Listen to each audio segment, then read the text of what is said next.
afternoon again, everyone. It's Monday morning, Monday the 16th of June. Back on it again today. I've had a nice weekend off, and this is the little mission today, which I'll just turn you around and show you what's going on. So today it's this little ensuite, a little bit of a fiddly one, but nothing too major for a Monday. One of these jobs I only saw off of a photo, so I wasn't really sure what I was walking into. But it all looks all right. The back wall is going to have a mirror fitted on it, so I haven't got to worry too much about that. A little bit of board just to piece in for the guy that he forgot he'd left off. And then just general plastering really. A couple of angle beads, load of scrim.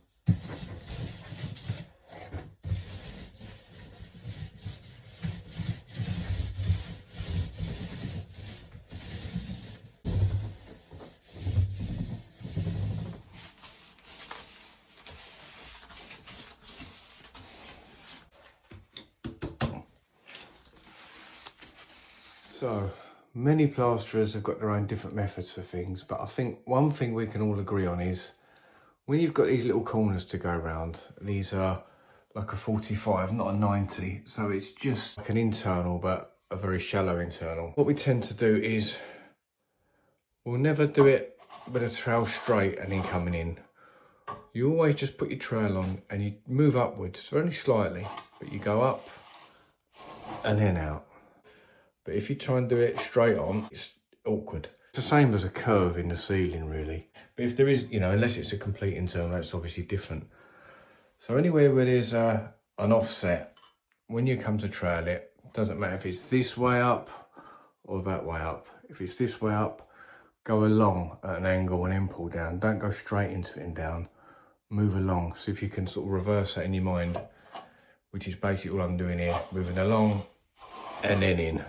Yeah, just a quick sort of tip on that, really. Okay, there's Monday out of the way. Awkward little thing that was. Just got all that on. That can all dry now. All this is going to be tiled all the way down there and along there. That's all been tiled, and obviously up to the shower tray. So I think that's just the decorated bit there and there. So I've just chucked some in the little niche for him. I haven't bothered with the back wall because he's obviously going to stick a tile on that.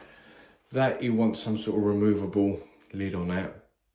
And that back wall of horrors is going to have some sort of mirror on it. So I literally haven't touched that. So yeah, that's that one done. I didn't really film too much of it because I think it's someone's father-in-law was here, or father was letting me in. And I've never met him, and he just seemed a little bit anxious, and I thought I'm not going to start getting the camera out and filming. So yeah, he was quite keen to sort of fuss around me, make sure I was all right, kept asking me the same questions, anything. So I mean, that was fine, it's lovely, but I don't think I would have been left alone enough to start filming. So anyway, just to let you know, I'm all still here, and that's a Monday done. Tomorrow is different, I'm outside tomorrow. So at the beginning of that video, you saw me putting PVA all over plasterboard. And there is a reason for that. I wasn't just being stupid. Plasterboard, once it's been up a while, it can have a lot of suction in it because it's taking in all the moisture, all the elements from outside. And I didn't realise the plasterboard had been up that long, but I rung the customer up, who's a bathroom fitter that I know, and it's for his family. And there was a bit of plasterboard missing down the bottom, and I just wanted to know, did he want to leave that out for a reason, or did he want me to piece it in while I was there?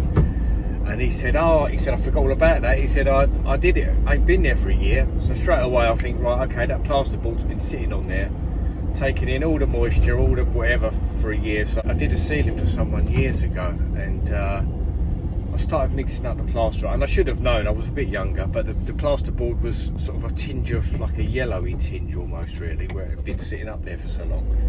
And I hadn't really realised that, and I mixed up this gauge, started spreading on. It's only a small ceiling, luckily, and it went off like that. It went straight off, and I said, "There's something weird here. What's this plasterboard about?" And the customer told me, "Oh, you put it up about 10 years ago." So if in doubt, just give it a coat of PVA. It won't hurt it. It won't do any damage to it. It won't stop this plaster sticking to it.